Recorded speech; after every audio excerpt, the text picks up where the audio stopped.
across the state of Alabama, the attorneys, proudly sponsored by Hollis, Wright & Couch, are here to serve you.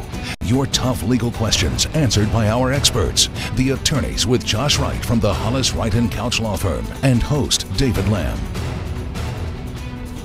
Hello and welcome into the attorneys. Appreciate you spending your Sunday evening with us. For the next half hour, we have a panel of experts that are ready to take your questions. And all throughout this half hour, you'll see ways for you to get in touch with us. You can call, text, email. Please do that throughout the program, and we'll do our best to get those questions answered. Our conversation tonight, protecting yourself from defective products, and leading the way from the firm of Hollis, Wright & Couch, Josh Wright. Good to see you, sir. You too. Hope you had a great week, as always. I did. You know, David, tonight's an interesting topic. We're going to be talking about defective products, from child safety seats all the way to vehicles, to consumer products in your home, and even baby cribs. We may talk about some of those things. And you know, it's a relevant topic. There are various entities across the country that regulate manufacturers that are manufacturing and distributing these products. One very interesting statistic, over recent years, 390 million vehicles have been recalled on the road. So it shows you the number and the volume of recalls and issues related to products that are manufactured that we deal with on a daily basis when we're out in our vehicles and also in our homes. So when we have these types of issues and we're talking about product cases, Josh Firth from our firm is a great expert in this area, because he just knows this area, and we handle a lot of cases together. We do a lot of product defect work, Josh and I do together, and so he's the guy that I go to and knock on his door in our office when it's time to talk about these things. So glad you're on today, as usual. Thanks for having me, David. Good to see you. Good to see Josh, and it's going to be easy. I'll just say Josh, and you guys just take it and run with it. First of all, let's start from that overview. What is product liability law? Yeah, David, product liability law is designed to protect consumers from injuries that result from some sort of defect in a product, meaning it wasn't manufactured to its exact specifications, it was designed improperly and it doesn't function the way it's supposed to, or there may be some hidden danger that, because of the way the product's used, isn't discovered until later once the consumer buys it and begins to use it. But as Josh said, it can range from anything: children's toys, automobiles, a certain component in the automobile, power tools, ladders, industrial equipment, even down to cribs and infant car seats. Under Alabama law, too, there is a codification or a statute that lawyers in our state deal with, called the Alabama Extended Manufacturer's Liability Doctrine. It's called the AEMLD. That's a legal term. The reality is there are a couple ways to bring suits under a product theory. One is a design defect. That the product as designed contributes to the product being unreasonably dangerous and defective, or contributes to injury. And then you have manufacturing defects, which is the 1 in 100 widgets that fails that causes injury and makes the product unreasonably dangerous and defective. So when we're bringing suits, oftentimes we're dealing within the state confines or statutes to make sure that we're able to establish that something is either a defectively manufactured product or a defectively designed product. There's also a failure to warn component we don't need to get into now. But there are also some federal statutes that are applicable in circumstances when we're bringing cases. Yeah, I know words are important. The term defect, both of you have used that before. What is it that makes a product defective? Yeah. The way Alabama law defines it, as Josh said, the AEMLD defines it, that a product defect is something that is unreasonably dangerous or does not meet the expectations of a consumer, the ordinary consumer, with respect to safety. So consumers have a right to expect that the products they purchase are safe for the use, the intended use that product was put on the market for. When that product poses some form of danger, if you use that product in its everyday, normal, expected use, you're driving your car down the road, you don't expect your airbag to deploy in your face without an accident, for example. Josh and I have handled cases in the past where that happened. Gentleman got in his car, started it up, no accident happened, airbag deploys in his face. That's an unexpected, it's an unreasonably dangerous scenario. For example, if you were driving down the road and that happened, you may lose control of the car and have an accident. So when the product doesn't meet the expectations of the consumer, or it's unreasonably dangerous in the way that it's intended to be used, that's what a defect qualifies as. You know, in these examples, we could go through the entire show and give example after example of things that we see and how they contribute to somebody's real and significant and often permanent injury. pressure cookers that we have in our home. Some people will cook certain types of meat in pressure cookers. If the product was manufactured in some foreign country, and it made its way here and it was distributed through some normal chain or normal store in Alabama, but has a defectively designed component that allows it to open when it's not supposed to. Let's assume that it opens up during the time that it's not supposed to, when it's in the middle of its pressure cook, and it explodes, causing permanent scarring, injury, and damage to somebody. Well, we've handled cases just like that. In fact, we have one going right now.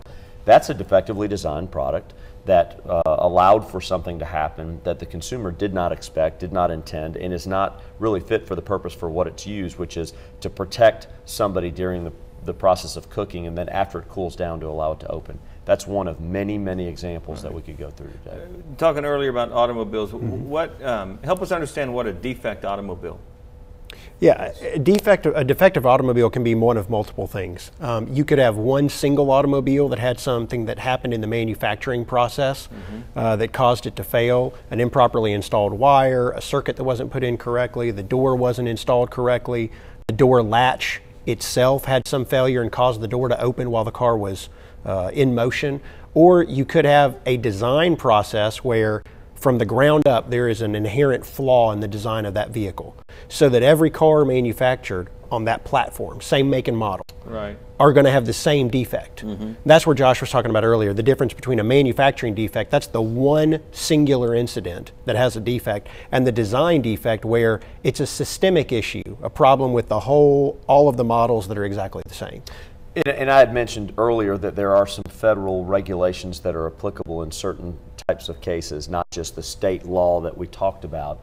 And it's one of the reasons that if you've got an issue and you think that there may be a product defect that has caused injury to you, a friend, or a family member, you need to get with a firm that knows this law and understands the concept of what regulations would be applicable. The National Highway Traffic Safety Administration, or what's called NHTSA, has a series of regulations that are promulgated, and they are amended and changed year to year, that impact whether a product is defective or not. We still are able to apply state law in many circumstances, but they defined a defective vehicle, one that poses risk to an individual operating it on our roads. And we could again come with many, many examples. A recent example we have is a series of vehicles, which we won't name the vehicle itself, but that had a component in it that was manufactured 10 years earlier, and that component has the capability, when you park your vehicle,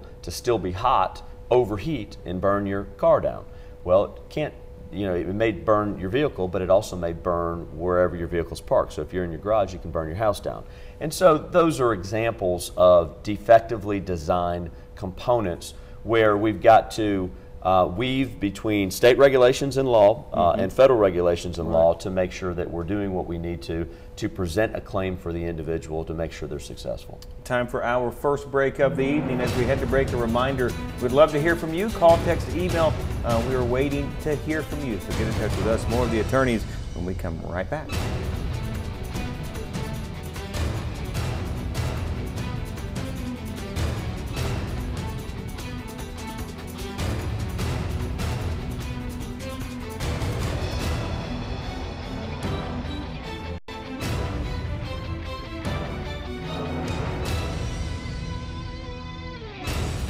I'm Josh Wright with the law firm of Hollis, Wright & Couch, and thank you for watching The Attorneys on Alabama's 13. Now, we hope you, a friend, or a loved one never need legal counsel for a case. But if you do, the goal of this show is simple. Provide answers and legal counsel when you need it the most.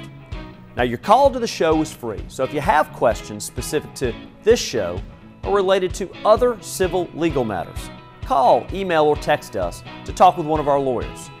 You can also follow us on Facebook or Twitter to learn about important legal news that could affect you or your family.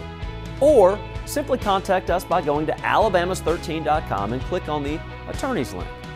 Now, we know your time is valuable, so thank you for spending it with us and for watching The Attorneys here on Alabama's 13.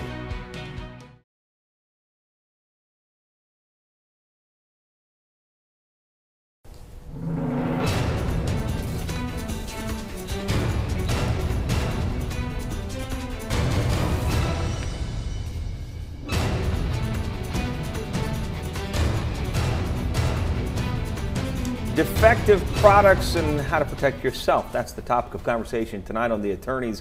And we'd love to hear from you. Call, text, email, take part in this conversation with our panel of experts. As we went to break, a great resource there to help you if you have some questions and not so sure where to go. No doubt. In fact, the firm fact going out to the commercial and coming back in, one talked about since 1966, 390 million vehicles have been recalled, and at the head of the top of the show, I think we talked about that. Yeah. There is a great resource, and that's the NHTSA.gov website. It's actually NHTSA.gov.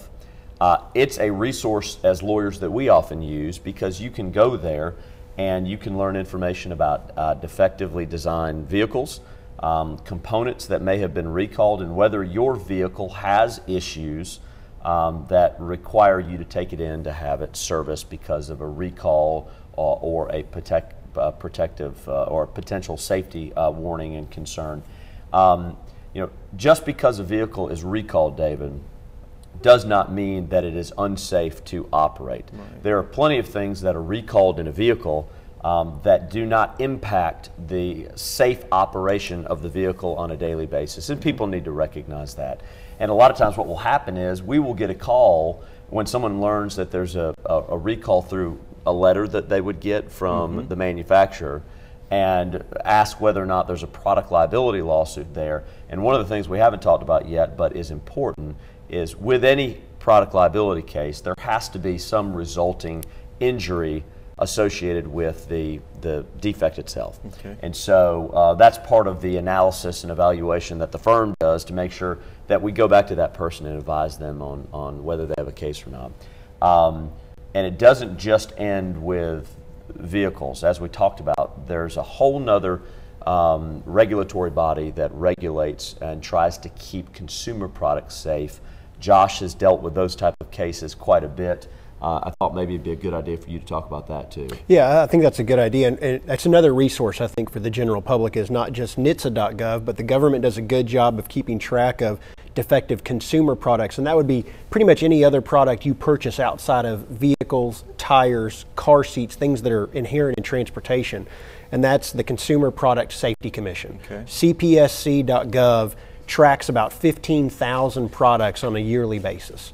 And those range from pretty much everything you have in your home. Josh mentioned pressure cookers, lawn equipment, grills, industrial equipment. Well, not so much industrial equipment, but more things you have in your home. Cribs. We have a case right now, and again, I won't mention the manufacturer, but a child's toy, a shelving unit where the boxes can slip down between and a child could get caught or pinned between the shelving unit. And we represent a family where a child was injured because of that. So things of that nature. This doesn't happen in a vacuum. We talk about that a lot when we're on the show. I mean, on average, about 3 million Americans are injured on a yearly basis, and about 20,000 are killed because of some defective product.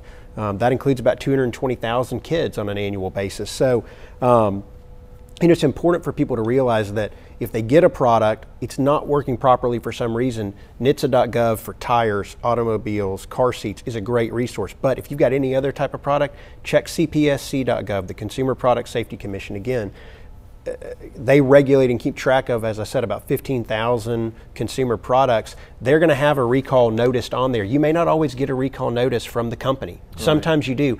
Automobile manufacturers are usually pretty good, actually, about tracking and getting recall notices out to consumers who have purchased their cars. Right. Consumer products are much harder because there's a larger number and volume. And when you go into Bed Bath & Beyond and you buy an item, for example, the store doesn't track who necessarily purchased that item. Yeah. You're talking about automobiles. Sure. Do you guys have some examples of defects pertaining specifically to automobiles? Yeah, either one of us. I Sure. mean, I think everything from roof crush type theories to components that can cause fires in your vehicle, to airbags that don't deploy and airbags that inadvertently deploy, door latches. There are some glazing theories related to certain forms of glass that are supposed to be used and manufactured in vehicles and the impact that can have, and seat belts. Those, I mean, there are a lot more, but those would just be some examples of things that we see on a daily basis in vehicles. You know, one of the things that people often forget is when there's a typical automobile accident with a result that appears much more significant than the accident would have warranted, like some form of permanent injury, like death. Oftentimes what our firm will do is we will secure that vehicle and have it completely evaluated by an expert witness to ensure and maintain that there was no defect that contributed to the injury. Just because there may not be a recall related to a component or a vehicle does not mean that that product does not have a defectively designed component to it. And to be clear, as we always do on this show, we're certainly not advocating that every vehicle has a defect, because that's not the case. There are plenty of vehicles out on the road where the manufacturer is doing it the right way, but as with many industries, there is oftentimes a rush to market to be able to push products to the market to sell them. And sometimes when that happens, what ultimately happens is vehicles are pushed to the market. They're not appropriately, completely designed in such a way to eliminate certain types of defects that can result later. And like we talked about, 390 million vehicles have been recalled in the United States since 1966. That's a lot of vehicles. Yeah, it is. That's a lot of vehicles. So, you know, these entities, the NHTSA we talked about and the Consumer Product Safety Group, they are watchdogs in some respects for the industry to ensure and maintain that products are safe. However, they are also understaffed and are facing huge numbers of products to evaluate and huge numbers of reports of potential injuries associated with those products. So the gap filler in those circumstances oftentimes is lawyers that are evaluating these products and bringing the appropriate suits that need to be brought. And I'm not talking about frivolous suits in the product arena because of the cost associated with these cases. The cases are generally only brought in circumstances where there's some form of defect that's alleged. We'll talk about this in talking about manufactured defects versus design defects. Got a question about that. Time for our second break, but we'll head to break when we come back. Our final segment of the attorneys talking about defective products. Still time for you to get your question to us. Would love to hear from you. Stay tuned. The final segment of the attorneys coming right up.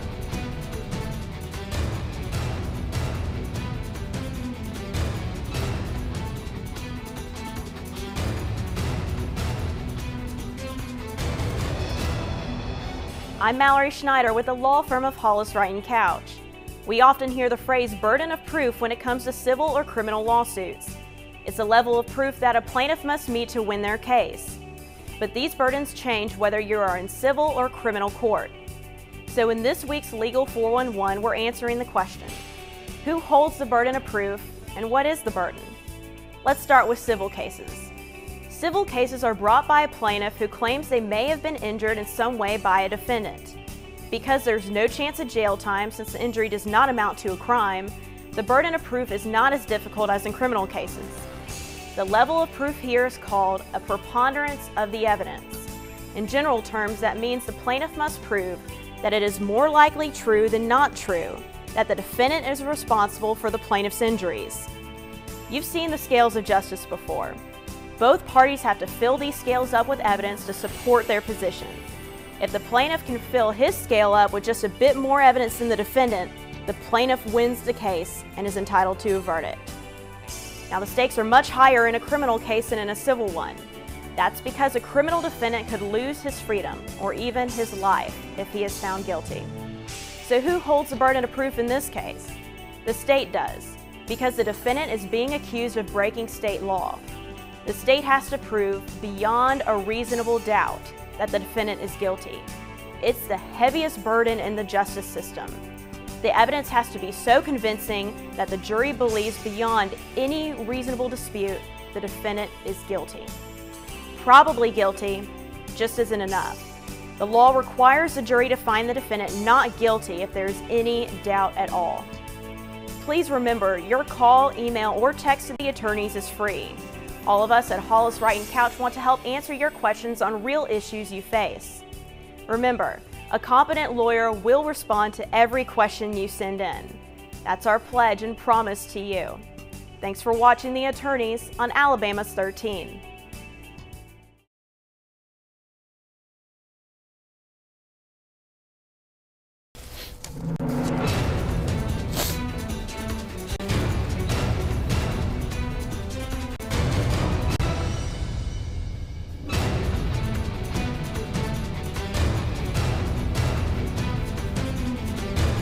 some really helpful, firm facts, arming you with information in case you come across a defective product. Our final segment here of the attorneys, a question that we've got. What should I do if a family member is injured by a defective product?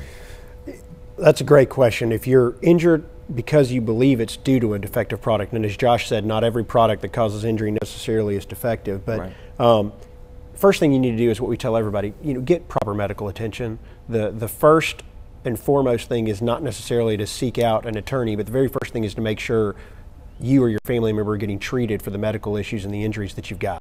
Once those start to get under control, then it's time to seek out some legal help, and that is for several reasons. One, you need to make sure you save the product. You need to preserve it, photograph it, document it in some way. Lawyers can help do that in a very quick and expeditious manner. Be sure you keep the product, the manual itself, the receipt. If you have the sales receipt, great, keep that too. In the case of a car, you definitely want to keep all of the sales materials that came with it. If there are witnesses to the issue that you know about, let the lawyer know at that time, or get a statement from them if you can. And first, finally, one of the more important things you can do is report, if it's a consumer product, report it to the CPSC. On that firm fact coming back in, we gave the audience information on you can report it via the website, or there's a phone number that you can call and they'll take down information about the product. If it's a car or a tire or something along those lines, report it to NHTSA, same thing. There's a toll-free number on their website, or you can go through the website itself and submit a report. David, one of the problems, of course, to follow up on answering that question is if you lose the product, oftentimes the product case is completely gone.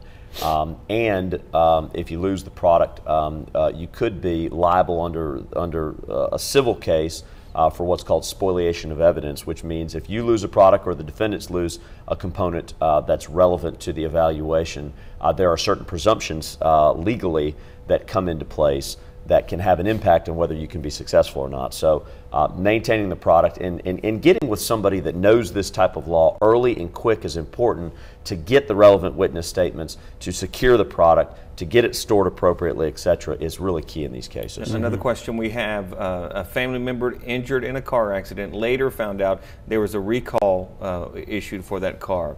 Any options there for them? Well, yeah. I mean, if depending on what the time frame is from the time that they found out about the recall and the time of the injury, and whether suit has been filed or not. I mean, there's a certain limited period that you can file these cases. The recall could be completely relevant. Key is get yourself to an attorney as quick as you can.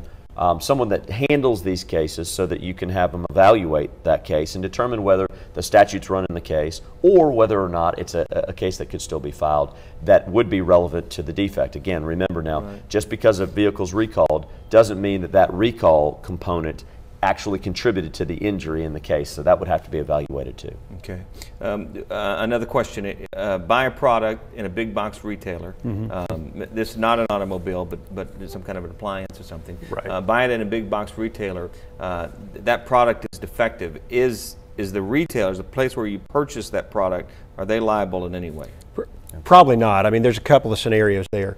Back in January 2012, the legislature enacted, by virtue of Governor Bentley signing the bill, a new statute that changed the product liability landscape a little bit. And what that said was that distributors and retailers, where they take a product from a manufacturer, it's boxed up, it comes to them, and they just sell it to you out of a big box retailer, as you said, they're probably not on the hook unless they are some independent form of negligence. If they were the ones who installed it, for example, some places you buy items from a store, they offer a delivery and an installation service. Well, if they were to bring it out and set it up or install it incorrectly or negligently, there may be a cause of action against them. But if you just walked into your local big box store, bought a component off the shelf in a box and went home with it and the product was defective, the retailer's not going to be liable for that because they didn't alter, change, or have any independent action related to that product itself. So there's a bit of immunity built in there. But if there's an independent action, an independent act on the part of the retailer distributor, then there can be liability. Not always, but can be. And one other thing to mention related to that issue is oftentimes, a product will come from a nondescript company in China, made in China, if you will. It comes through a retail location in Alabama, like let's call it Walmart, and there is a real question as to who actually manufactured the product. There are some exceptions to the law Josh just mentioned where If you don't know who manufactured the product, you have the ability to bring the retailer into the case to determine through a set time frame who manufactured that product, because Walmart can assist you in making sure that you know who manufactured it, so you can get the right party named. And just because a product was manufactured outside the domestic United States, like China, does not mean you don't have a case. If you go to the right firms who know how to handle those things, there are certain ways that Korean companies can be hauled into United States courts to protect people for defects associated with those products. We've got about 2.5 minutes remaining, but I want to be sure that we answer. If there's a recall or they think there's a defective product, what are the next steps they should follow? Yeah, I mean, as we talked about a few minutes ago, if they think there's a recall or they think their product's defective, first thing I would suggest for anybody is look on these websites we've talked about, see if your product is mentioned. But if it's not mentioned and you still think that the product is defective in some form or fashion, that's when it becomes paramount, I think, that you contact the lawyer, as Josh said. If it's not us, and we always say this all the time, if it's not us, get with somebody who does know what they're doing. Make sure that they preserve your rights. You know, one of the biggest things that we do is preservation of evidence. That's the biggest, I would argue, is the biggest component, the biggest thing we have to do in a product case. If we get a car, we'll wrap it up, ship it to a storage yard, and we keep it exactly as it is. Right, just a couple minutes remaining, so final thoughts from you guys. Yeah, as I said before, it's either going to happen to you or it's going to happen to somebody that you know. Right. We've all probably purchased some component or some product over the years that just didn't work properly. Yeah. We may not have been injured by it. But I mean, 3 million Americans a year, chances are good it's going to hit somebody that you know at some point. So knowing what to do in that scenario is key. Check out these websites, check out the products you have right now. There may be a recall for them that you don't even know about. Arm yourself with information, that's the key. Yeah, and I would just say be vigilant. We're certainly not articulating and arguing that every product is defective, because that certainly is not the case. But there are some very well-known defects that we have seen over the years, and there are some not so well-known defects that we deal with on a daily basis. If you've got questions about something, contact somebody to have it evaluated, preserve the evidence, take pictures, do the things that you need to do to protect yourself, to make sure that if there is something wrong with that product, that it's preserved in such a way that you can bring suit if you need to. And real quickly, even though we're going off the air, if they get in touch with you guys, you respond. Absolutely. Texts, email, calls, we answer all that stuff during the show. We answer it throughout the week and get plenty of calls and emails and texts during the week. And if people have questions, let us know. All right, good deal. Fellas, thanks so much. Appreciate your time. Appreciate your time as well. Have a great weekend, and we'll see you next week on The Attorneys. Thanks for watching The Attorneys, sponsored by the law firm of Hollis, Wright & Couch.